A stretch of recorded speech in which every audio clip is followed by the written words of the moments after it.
Hello, everyone. It's Tom here from the Doctors Collective. Today, I want to answer the question: how to be great at sales as a doctor. And we're going to talk about that, especially because it's a dirty word for doctors. Now, if you like what we talk about and you want to know more on how to apply this to your business as a doctor, we're running an event, a one-day event in May. You can come along, click the link around this video, and you can come along to that. Now, sales, right? It's everywhere. Everywhere you look, look, when you're getting coffee, what are they doing for you to get that coffee? They need to make a sale. You need to buy the thing. When you get a mug with your gin and tonic inside, no, there's no gin and tonic. It's just water. When you get your phone, your mic, whatever, sales. It's everywhere. And if you're in business, you can't live without it. It's not going to happen. That doesn't matter if you're a doctor or a carpenter or anybody else. You need to make sales. And the problem that most people have with that is they think it's a dirty thing. They think there's something wrong with it. There's something sneaky or conniving or wrong or whatever about it. But one of my business mentors, Gulliver Giles, has this incredible saying, and he says that sales, this is a write down type of thing. So write this down. Sales is a combination of love and self-respect.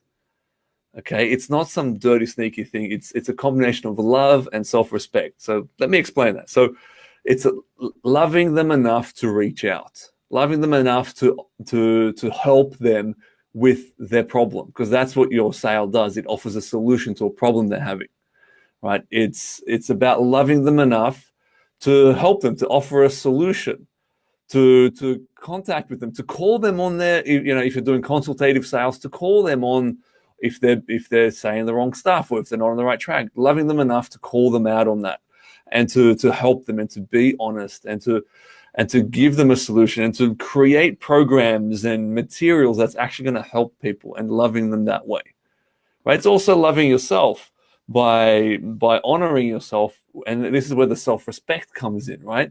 Love and self-respect. So enough self-respect to say that what I know, my solution is valuable, it's worth something, and I have enough self-respect to charge for it because it's valuable and it's worth it, and my time and energy are worth it. And being able to draw that line and not pushing or whatever, but just saying, this is the line and I'm not going to cross it. And you have to meet me there if you want this to proceed. That's really all sales is, right? When it's done well. When it's done badly, then things kind of get out of whack and people get all weird and stuff. But if you're coming to it, think with the mindset of love is sales is love and self-respect, then there's no reason to feel weird about it. In fact, you can feel amazing about it because you're actually helping them and you're respecting yourself, and not just yourself, right? Think your family too, because a lot of people are like, oh, I feel bad about charging them. Well, do you feel bad not giving your kids the education they deserve? Do you feel bad not being able to pay your bills? Right? That's where the self-respect comes in. You need to be able to say, this is the line I draw. I'm charging for my time and my efforts and my solutions. It's worth it. And I'm also going to love you by helping and guiding and supporting you to help you reach your solutions. And that's how you make sale. You get really good at sales. And if you come in with it in that kind of way, any sales conversation you have is going to go really well. You may not make the sale, right? That's the other thing. Every sales consultation or conversation is not about making the sale, because if it is, then you're not really loving people. Because sometimes loving them is telling them, no, this product, this service is not for you. And also respecting yourself, because they're not going to make very good clients, right? It's respecting yourself enough to say, no, I'm not going to take that sale because it's going to be a headache for me later on. So it's not about selling every single person that you speak to or every single person that's around, because that's not loving them, because it might not be for them, and it's not respecting yourself either. It's finding out who is the right person, and if you have the right solution for them, then it's your duty to be able to show them that you have the solution for them. Now, this is a bit difficult, can be difficult for doctors, because there's that whole thing. I mean, it's a big thing, it's an important thing, it's a big part of medicine, is not being paternalistic. It's about giving the person the solution. And some people get weird about then being able to explain and convince people that they should do it. And the thing is that every doctor that I've spoken to who's really good at the top of their game, they have a process for explaining a procedure and a treatment to a patient, or answering questions in a way that encourages them to go forward with it, aka objection handling. So handling the objections to convince the person that this is the right solution for them.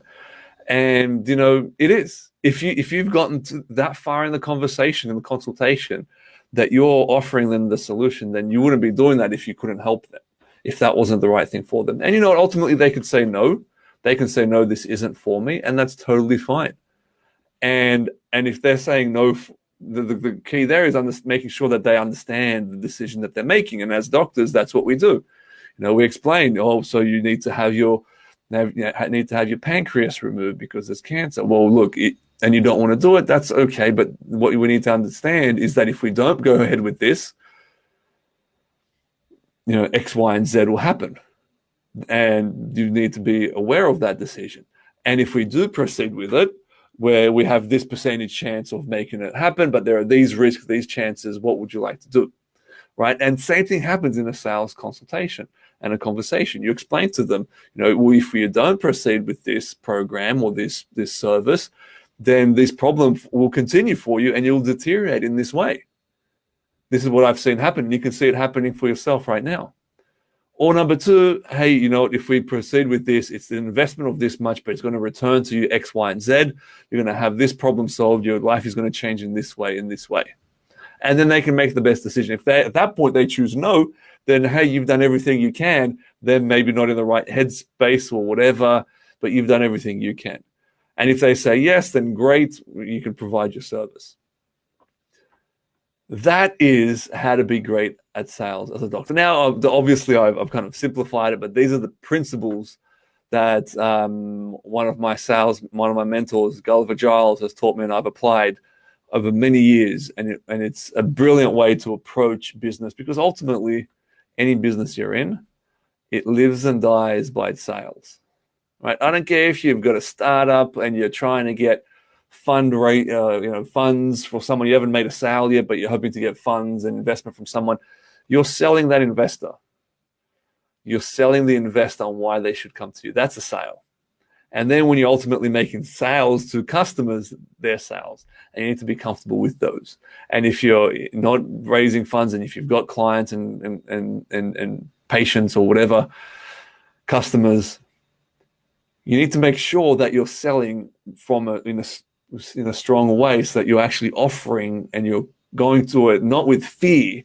Oh, I'm afraid of what they'll say. I'm afraid of coming across the wrong way, but coming at it with love and self-respect and approaching it that way. And that way, you know, you can feel good about what you're doing and you'll get the best outcome. Awesome. Now, if you want to know more about how to apply this in your specific situation, in your business, then click the link around this video. We're running an event, a one-day event where we're getting maximum of 20 people in a room. We're limiting it to 20 people because we want to keep it interactive.